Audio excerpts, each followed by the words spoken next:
the wedding, I accidentally spilled a glass of wine on my daughter-in-law's mother's 50,000 dress. My daughter-in-law turned, furious, and shouted, "You useless old woman, clean it up."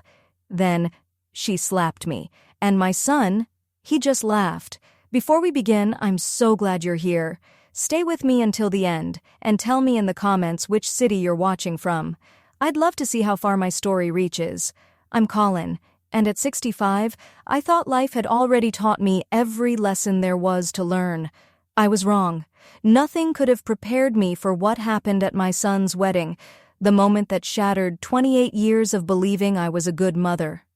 The reception was exactly what my daughter-in-law, Callie, had always dreamed of.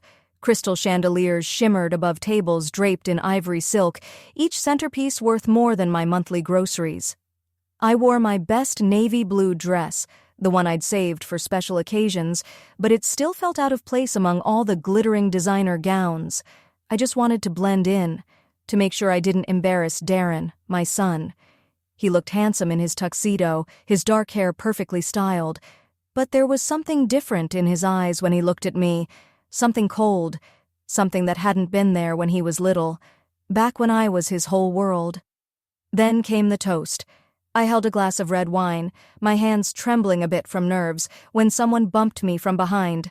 In slow motion, the wine leapt from my glass, a crimson arc landing right on Norma's dress. $50,000!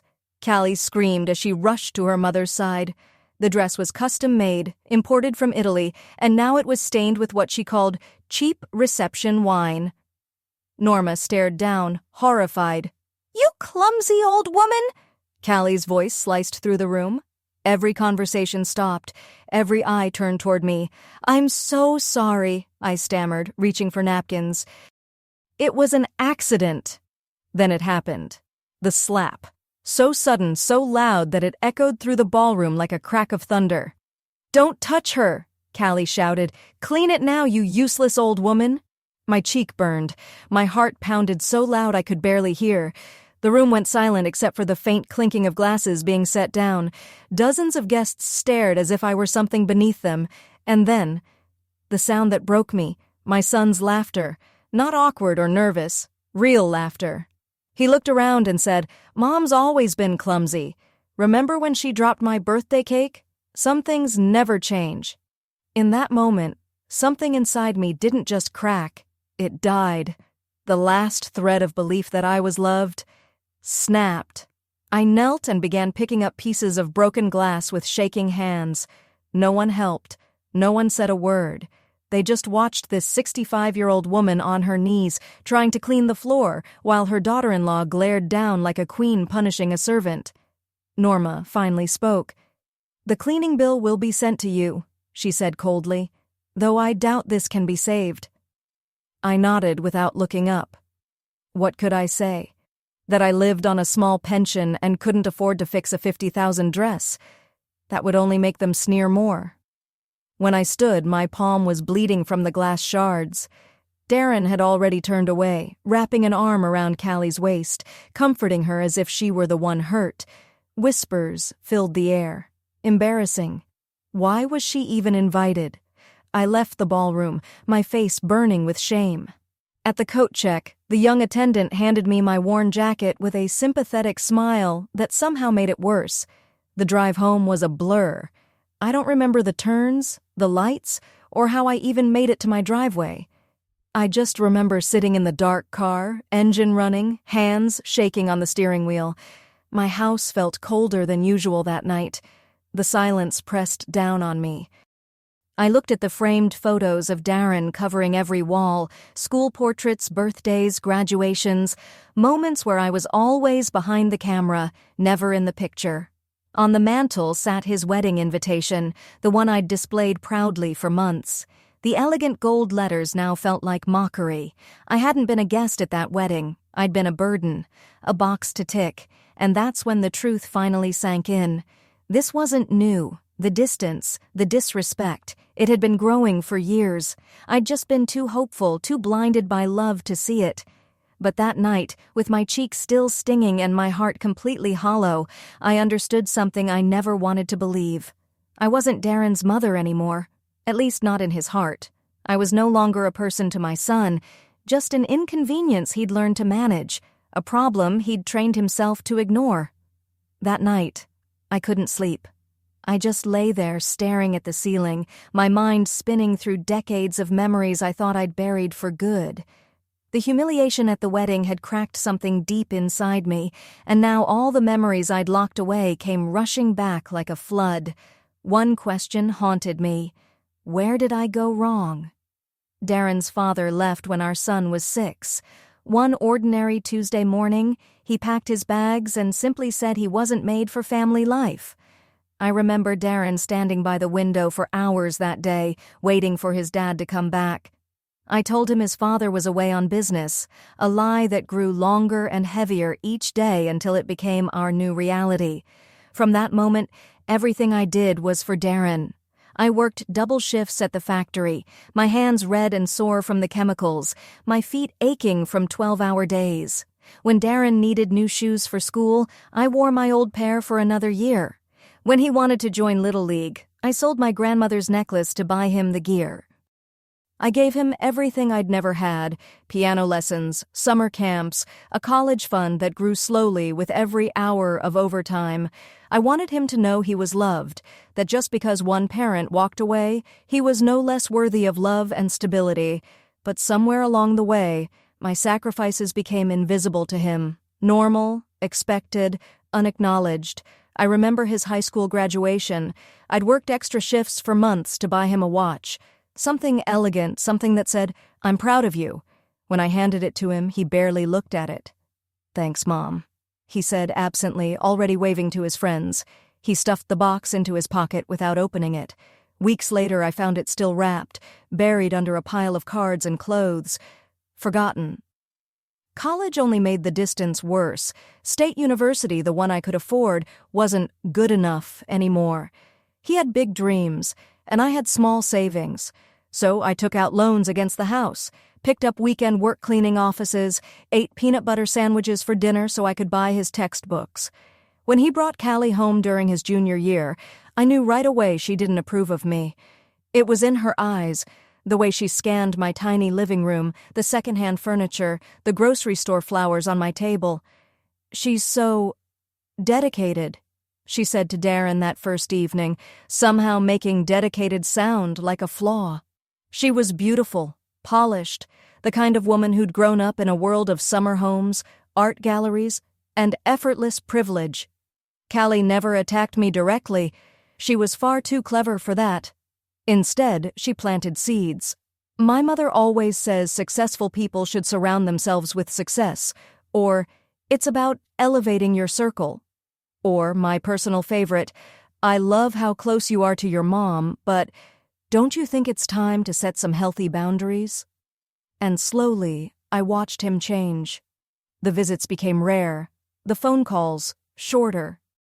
Whenever I asked about his life, he'd sigh and say, "Mom, you wouldn't understand the pressures I'm under." After graduation, he landed a job in finance, good money, an impressive title. I was proud. When he asked to borrow money for an investment opportunity, I didn't hesitate. $20,000 from my retirement savings. He promised to repay me in 6 months, with interest. 6 months turned into a year, then 2. When I finally asked about it, he looked at me like I was being unreasonable. "Mom, that wasn't a loan," he said calmly, as if explaining something simple to a child.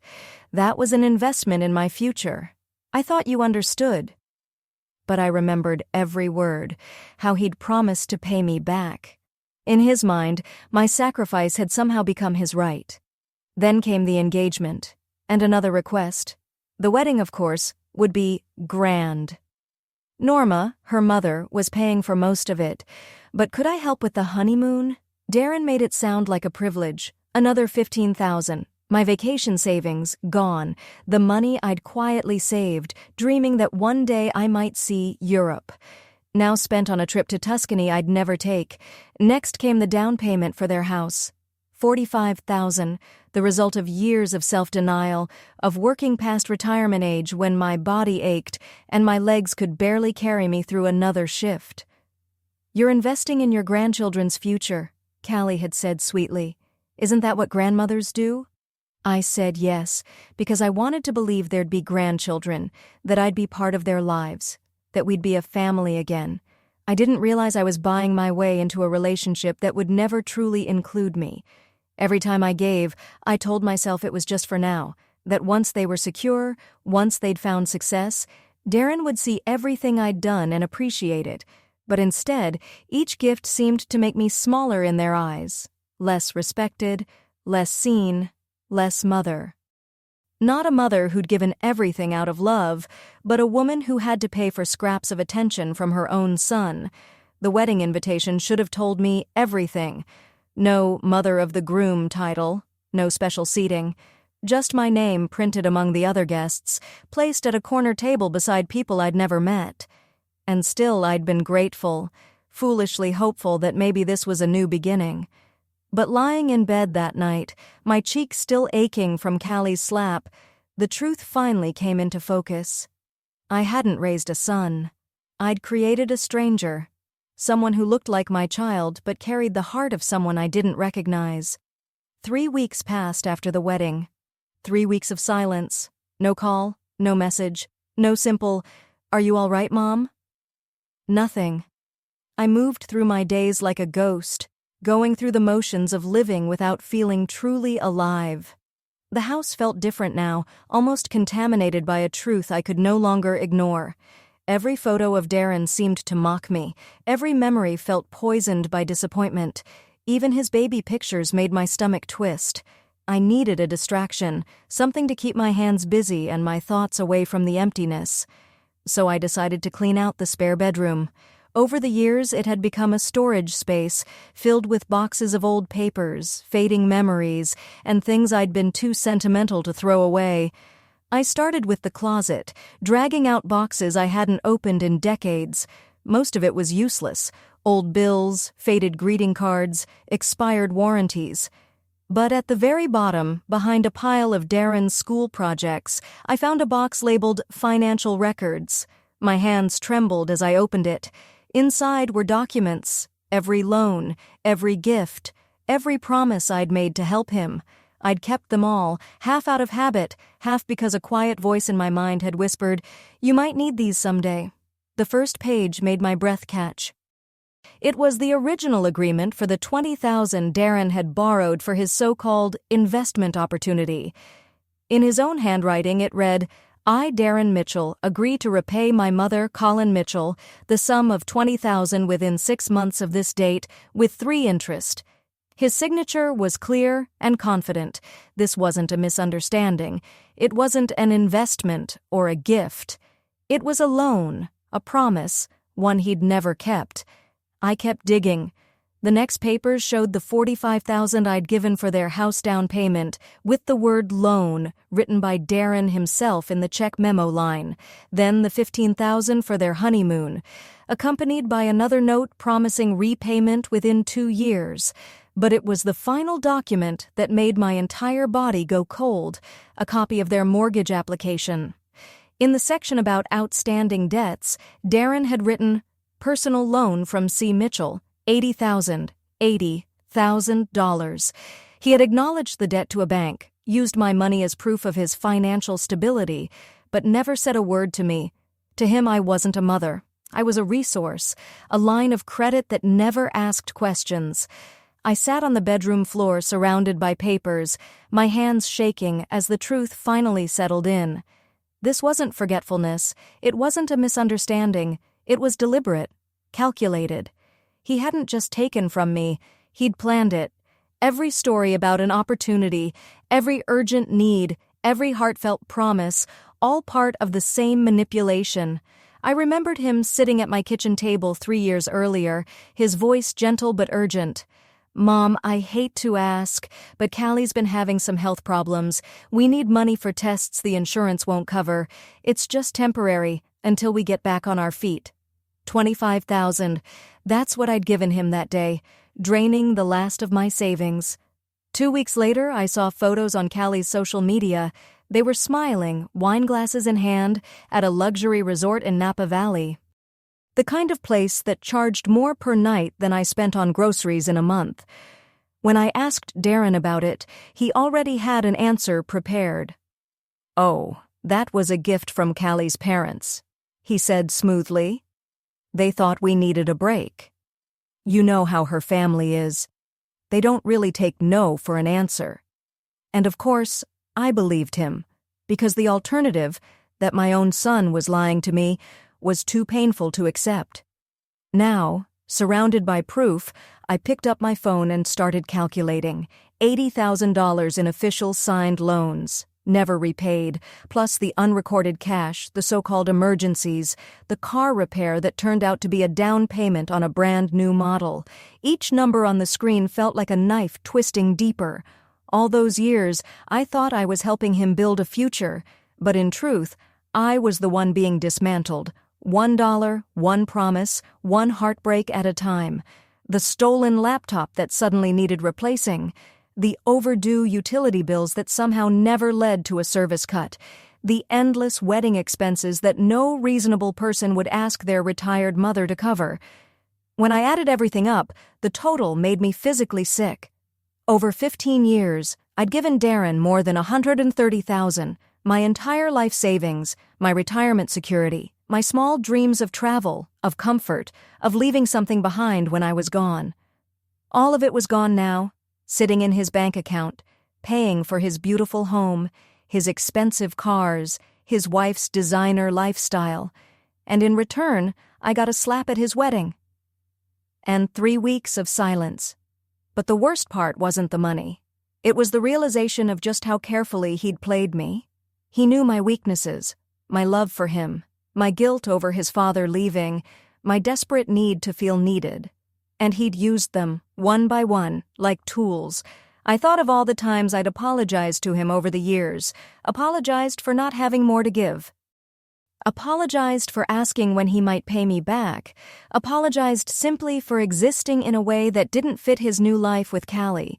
Each apology had been another small victory for him, proof that he could treat me however he pleased, and I'd still come back, smiling, pretending everything was fine. Without realizing it, I'd trained him to see me as someone powerless, because that's how I'd behaved.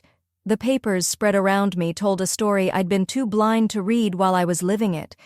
My son hadn't slowly drifted away or become selfish over time. He had planned it. He'd been methodically draining me, bit by bit, and somehow making me feel grateful for the privilege. I gathered every document and placed them carefully back in the box. My hands were steady, for the first time in weeks. The hurt was still there, deep and raw and permanent. But under the pain, something new was stirring, something I hadn't felt in years. Anger, not wild or bitter, but clear, righteous anger. Anger at being treated like a fool by the person I loved most in the world. For the first time since the wedding, I felt awake. For the first time in 15 years, I wasn't going to apologize for taking up space in my own son's life. I didn't sleep that night either, but not because of heartbreak. This time, my mind was racing, sharp, focused, determined. By morning, I knew exactly what I needed to do. The law office of Henderson Associates sat inside a restored Victorian building downtown, charming, professional, but not intimidating like the glass towers where Darren worked. I'd found them online, searching specifically for lawyers who handled family financial disputes and elder financial abuse. Margaret Henderson, the senior partner, was about my age. Silver hair, calm voice, and eyes that softened with empathy but sharpened when I spread my documents across her desk. She read through everything carefully, taking quiet notes on a yellow pad. After a long silence, she looked up. "Mrs. Mitchell," she said gently, "this is excellent documentation. Your son was very thorough in creating a paper trail." My throat felt tight. "Is that good or bad for me?" I asked, barely above a whisper. Even being there felt like a betrayal of everything I'd ever believed about family loyalty. Margaret folded her hands. "It's very good for you," she said firmly. "These aren't gifts, no matter what he's told you. These are documented loans with clear terms. Legally, he owes you this money." She pulled out a calculator and started adding, Based on these records, the outstanding debt is roughly $83,000, not counting undocumented cash or accumulated interest. 83,000. The number hung between us like a weight. "What are my options?" I asked quietly. Margaret leaned back in her chair. "Well," she said, "we can begin with a formal demand letter giving him 30 days to respond with a repayment plan. If he refuses or ignores it, we can file a civil claim to recover the debt. With documentation this clear, I'd be very confident about your chances." I hesitated. "And if I do nothing?" "Then he keeps your money," she said gently, "and continues treating you like you don't matter." Her tone was kind but direct. "Mrs. Mitchell, I've seen this pattern before. Adult children who view their parents as endless sources of money. It rarely stops until the parent draws a line." I thought of Darren's laugh at the wedding, of Callie's slap, of 3 silent weeks. "If I do this," I said softly, "there's no going back, is there? He'll never forgive me." Margaret looked at me for a long moment, then asked quietly, "Can I ask you something, Mrs. Mitchell? When was the last time your son did something that required your forgiveness?" The question hit me like a physical blow. I opened my mouth, but no words came. When had he last said sorry? When had he last acknowledged hurting me, or even noticed? Margaret nodded slowly.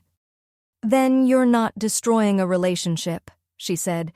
"You're trying to save whatever might still be worth saving." She tapped the stack of papers gently with her pen. "Right now, Mrs. Mitchell, you're not his mother in his eyes. You're his opportunity, and it's time to change that." "You're not his mother right now," Margaret had said softly. "You're his victim.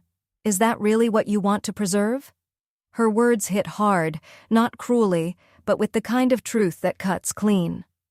I signed the retainer agreement with hands that trembled only slightly. Margaret would start with a formal demand letter, polite, professional, but impossible to ignore. Darren would have 30 days to respond with payment or a reasonable plan. "What if he calls me directly?" I asked as I handed her the check for her fee. "Don't take his calls," she said firmly. "All communication goes through my office now. That's what you're paying me for." When I stepped outside, the sunlight felt different, sharper, clearer. For the first time in weeks, the weight pressing on my chest had eased. I wasn't lost anymore. I had a plan. But the legal step was only the beginning. Over the next few days, I began reclaiming small pieces of my life, one decision at a time. I called the bank and set up automatic bill payments for every expense. No more relying on Darren, just in case. I changed my emergency contacts everywhere, doctors, insurance, bank accounts. Where Darren's name had once been, I wrote my neighbor Helen's instead. Helen, a retired teacher, was practical and kind. Most importantly, she wouldn't treat helping me like a burden. I cleaned out my freezer and threw away the casseroles I'd been saving for Darren's visits. He hadn't eaten my food in over 2 years, always saying he and Callie were on a new diet or had already eaten. I boxed up most of the framed photos of him that covered my shelves. Not all. I wasn't ready for that kind of finality, but enough that my house started to feel like mine again, not a shrine to someone who couldn't be bothered to call. The hardest change was my phone. For years I'd kept the ringer on high, day and night, in case Darren needed me. Now I switched it to silent after 9 and didn't check messages until after my morning coffee. The first night felt strange, like I'd abandoned my post. But by the third, I realized how peacefully I slept when I wasn't waiting for a call that never came. A week after meeting Margaret, the letter was ready. She read it to me over the phone, her voice crisp, calm, and professional. "Dear Mr. Mitchell, this letter serves as formal demand for repayment of outstanding loans made by your mother, Colin Mitchell, between 2010 and 2024. Based on documentation in our possession, the total owed is $83,247 in principal, plus applicable interest. You have 30 days from receipt of this letter to contact our office to arrange payment or propose a repayment plan. Failure to respond will result in civil action to recover the debt." "It sounds so official," I murmured. "That's the point," Margaret replied. This isn't a family discussion anymore. It's a business matter." She was right. Somewhere along the way, that's what my relationship with Darren had become. A one-sided transaction where I provided everything, and he gave nothing in return. The letter went out by certified mail the next morning. I would know exactly when he received it, and when the 30-day clock began. For the first time in months, I made plans that had nothing to do with him. I signed up for a watercolor class at the community center. I finally booked the doctor's appointment I'd been avoiding because I hadn't wanted to ask Darren for a ride. I bought groceries for one, not for just in case he stops by. The silence from his end continued, but it didn't sting anymore. It felt peaceful. It felt like space, room to breathe, to think, to remember who I'd been before I turned into Darren's personal bank. I started taking evening walks around the neighborhood again, something I hadn't done in years. The air felt fresher. The world looked bigger. I noticed small things I'd stopped seeing: blooming gardens, new houses, neighbors waving hello. For the first time in forever, I wasn't invisible. 3 days before Darren was due to receive the demand letter, my phone rang. It was Helen. "Colin, honey," she said, "there's a young woman at your door. Says she's your daughter-in-law. I told her you were out, but she's been sitting in that fancy car of hers for over an hour." Callie. My stomach tightened, but not with fear this time.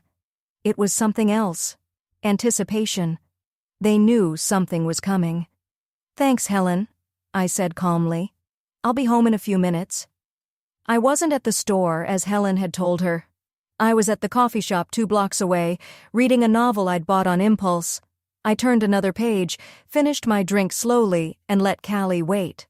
When I finally pulled into my driveway, she was leaning against her white BMW, scrolling through her phone with the practiced indifference of someone used to the world waiting for her.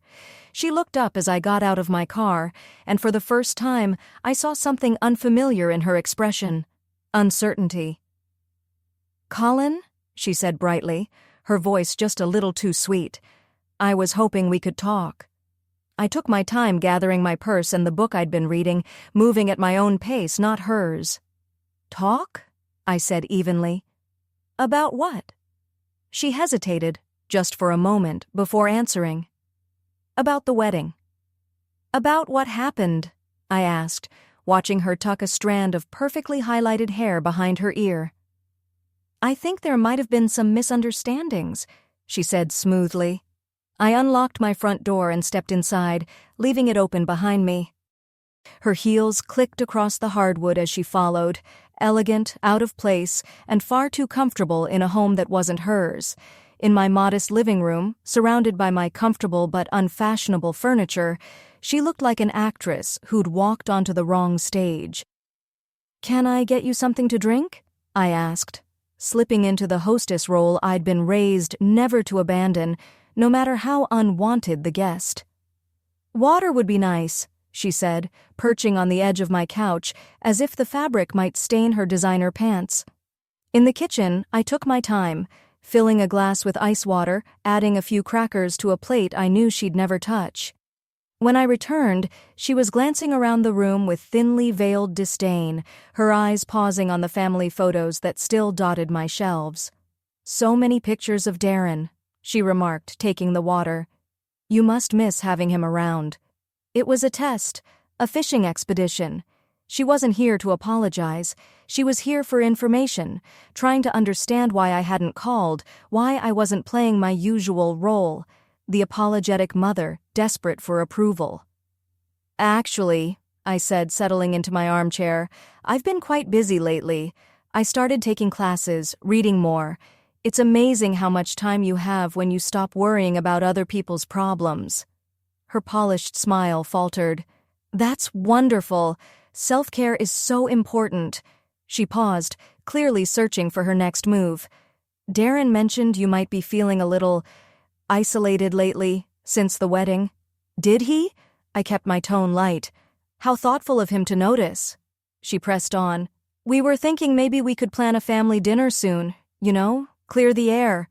The 3 of us." She leaned forward slightly, her voice dropping to a whisper, meant to sound sincere. "Between us, I think Darren feels terrible about what happened.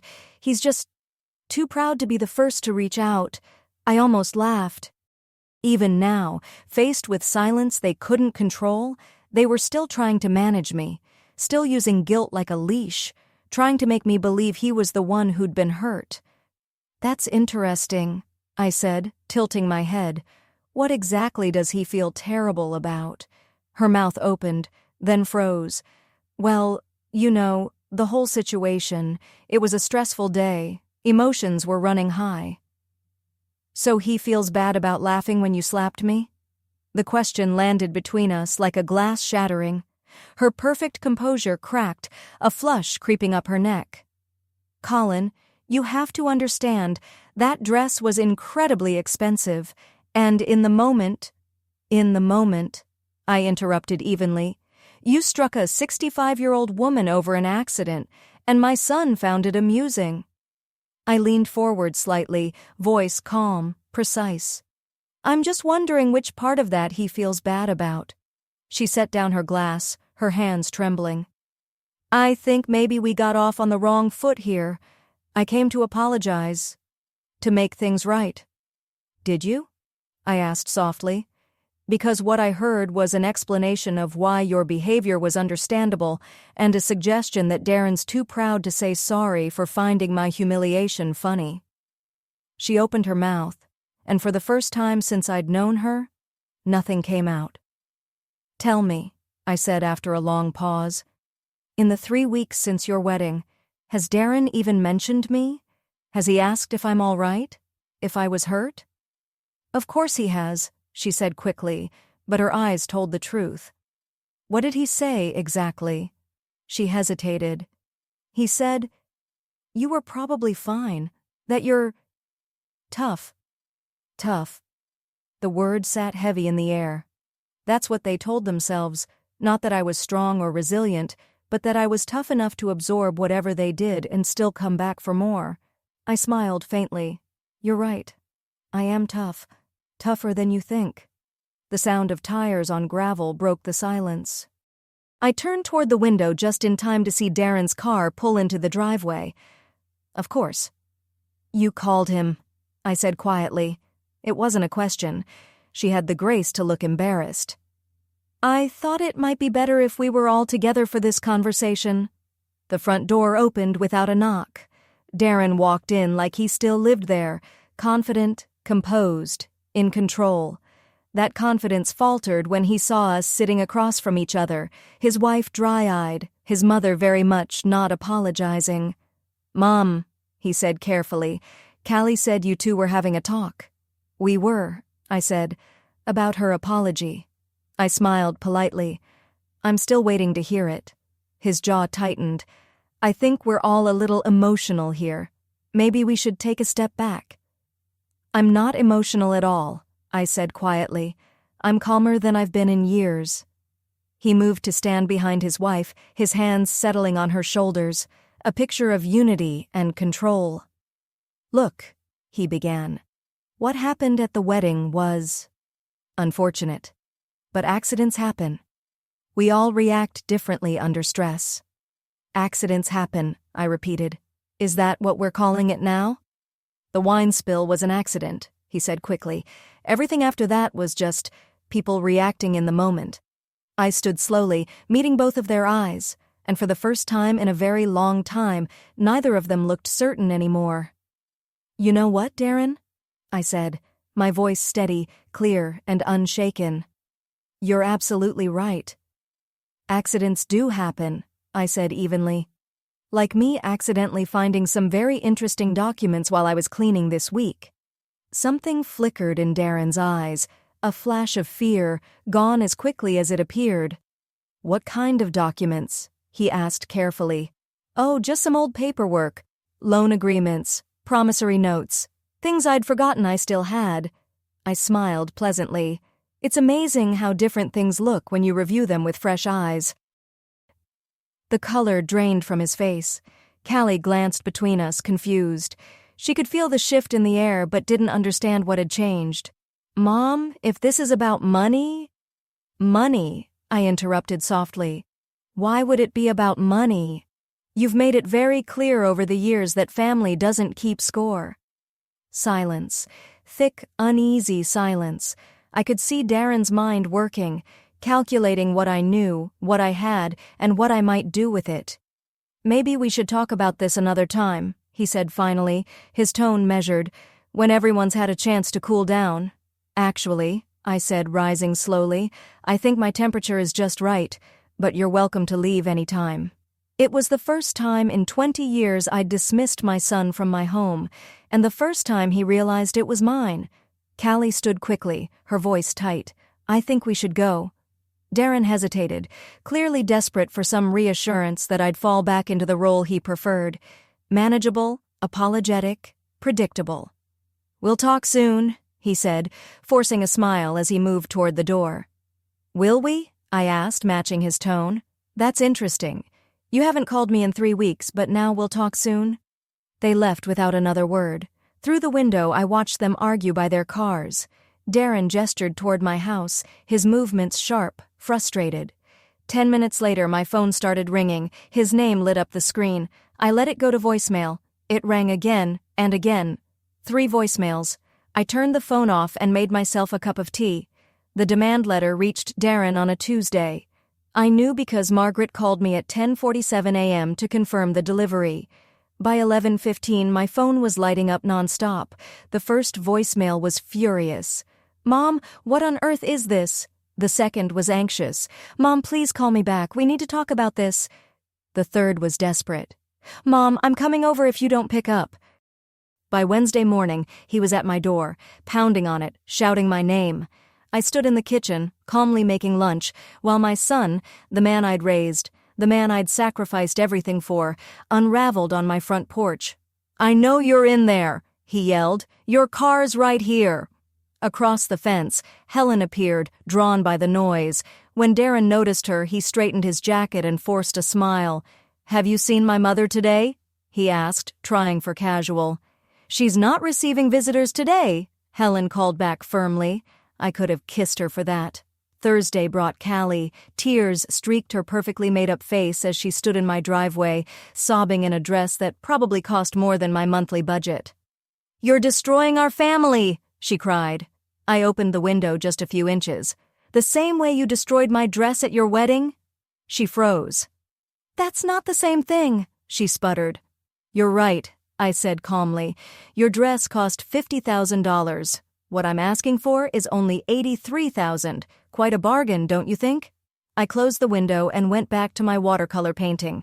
Friday was the deadline Margaret had set for them to respond. At 4:30 p.m., my phone rang with a number I didn't recognize. Mrs. Mitchell, this is David Brennan from Brennan, Kowalski Associates. A polite male voice said, I'm representing your son regarding this matter. A lawyer. They'd hired a lawyer instead of calling me instead of doing the right thing. You'll need to speak with my attorney, I said evenly. Margaret Henderson, Henderson Associates. Mrs. Mitchell, he continued smoothly. Perhaps we can resolve this without involving the courts. Family matters are often better handled privately. Mr. Brennan, I said quietly. My son stopped being family the moment he laughed while his wife humiliated me. Now he's just someone who owes me money. And I hung up. Then I called Margaret. They lawyered up, I told her. She didn't sound surprised. That tells us everything we need to know, she said. People don't hire lawyers when they're innocent. They hire them when they're scared. The civil suit was filed that Monday. Within hours, I had 3 new voicemails from Darren, each one more frantic than the last. Mom, you're making this worse than it needs to be. We can work something out. Please just talk to me. Do you have any idea what this lawsuit could do to my career? And finally, fine. You want to play hardball? Let's see how this ends for you. That last message told me everything I'd refused to see for years. Who my son really was beneath the charm, the excuses, the polished words. The case dragged on for 8 months. 8 long months of letters, hearings, and silence. 8 months of Darren trying every manipulation he knew. Guilt, shame, pity, writing about how I was destroying his marriage, ruining his reputation, tearing apart the family. But he was wrong. I wasn't destroying anything. I was simply ending what should have ended long ago, a relationship built on my silence, my fear, and my endless forgiveness. He had relatives call me, begging on his behalf. He even showed up on Mother's Day with flowers, as if a bouquet could erase decades of financial manipulation. I didn't respond to any of it. Every message went through Margaret, who handled his theatrics with the calm professionalism they deserved. The settlement conference took place on a gray February morning in a sterile conference room downtown. Darren sat across from me, wrapped in an expensive suit, his lawyer beside him. He looked older, tired, with stress lines that hadn't been there at the wedding. "Mrs. Mitchell," his attorney began, "my client is prepared to offer $30,000 to settle this matter and put it behind both families." "Counteroffer," Margaret said without missing a beat. "The full amount owed, plus interest and attorney fees, $97,412. Darren's face went pale. "That's impossible. I don't have that kind of cash." "You had it when you took it from your mother," Margaret replied coolly. "Figure it out." The negotiation dragged on for 6 long hours. In the end, Darren agreed to a payment plan, $50,000 immediately, the rest in monthly installments of $2,000 over 2 years. His house would serve as collateral. As we signed the paperwork, he looked at me, and for the first time in his life, I saw something new in his eyes. Not love, not warmth, but respect. The reluctant kind you give someone who's finally proven they can't be controlled. "Was it worth it?" he asked quietly. "Destroying our relationship over money?" I met his gaze. "I didn't destroy anything, Darren. I just stopped pretending it existed." The first payment arrived right on schedule, then the second, then the third. He never missed one, proof that he'd always had the money. He'd simply never expected consequences. I used the initial $50,000 to do something I'd dreamed of my whole life. I booked a month-long trip to Ireland. I stayed in small bed and breakfasts, wandered through castle ruins, and spoke with strangers who didn't see a woman defined by her son, only someone interesting enough to share stories with. In a cozy pub in County Cork, I met Eleanor, a retired teacher from Dublin, traveling alone for the first time since losing her husband. We spent 3 days exploring the countryside together. When she mentioned wanting to visit America, I smiled. "You have family there?" she asked. "I have a son," I said, "but we're not close." It was the first time I'd said it out loud without shame. My son and I weren't close, and that was his choice, not my failure. Eleanor visited 6 months later. We spent 2 weeks touring the wine country, hiking through national parks, and discovering that friendship at our age could be richer than it ever was in youth. We made plans to travel again, to places I'd never dared dream I'd see. The monthly payments kept coming right on time. We never spoke, but every check that arrived felt like a quiet victory. Not because of the money, but because it proved something I'd once thought impossible, that even my own son could be held accountable. A year after the settlement, Helen mentioned seeing Darren's car drive past my house several times, but he never stopped. "Maybe he wants to reconcile," she suggested gently. "Maybe," I said. "But reconciliation requires admitting what you've done, not just missing what you lost." I wasn't angry anymore. The fury that had once kept me standing had settled into something calmer, steadier, acceptance. I accepted that I'd raised a son capable of treating his mother the way a stranger might. I accepted that my love hadn't been enough to make him kind, and I accepted that some relationships can't be repaired, only survived. The house felt lighter now. I redecorated with colors I loved instead of the neutral tones I'd once chosen to fit in. I replaced Darren's photos with pictures from my travels, images of who I was becoming, not who I'd been. On my 67th birthday, I treated myself to a day at the spa. As I sat in the massage chair, looking out at the garden, I realized something remarkable. I was happy, not the fragile kind that depends on someone else's approval, but a quiet, steady contentment that belonged entirely to me. That evening, Eleanor called from Dublin to wish me a happy birthday. We talked for an hour about her next visit, about a cooking class we wanted to take, about the small apartment she was considering renting nearby. After we hung up, I sat in my garden with a glass of wine, watching the sunset paint the sky pink and gold. Somewhere across town, Darren was living his life, without me in it. And for the first time, that felt like his loss, not mine. The final payment arrived exactly on schedule, tucked inside an envelope with a note in Darren's handwriting. Debt paid in full. I deposited the check and threw the note away. Some debts, I'd learned, can never truly be repaid, but some freedoms, the freedom to live without fear, without guilt, without apology, are worth any price. Now I want to hear from you. What would you have done if you were in my place? Have you ever faced something like this yourself? Share your thoughts in the comments. I read every one of them.